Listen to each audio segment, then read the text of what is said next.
We're at Save the Animals thrift store, Yes. and we're here with the Volunteer of the Month. Thank you. What is your name? Vivian O'Rourke.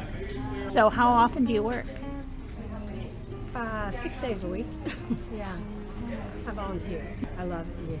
Yeah. Matt, I worked with Matt before, and he does. What he's doing is to help other animals. So I mean, you can't not want to work when there's such a benefit from it. You see what he does for the animals. If they need surgery or anything else, he helps. It's a good cause. So do you need more volunteers Yes, absolutely.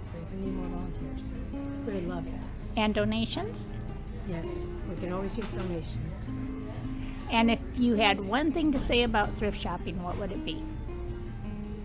You get a lot for your money, and you always get a bargain. And if you really want to think about it, the money goes to a good cause. It helps people that wouldn't be able to have surgery maybe on their animals. This way, we can help them. That's great. Well, it's nice talking with you. Thank you.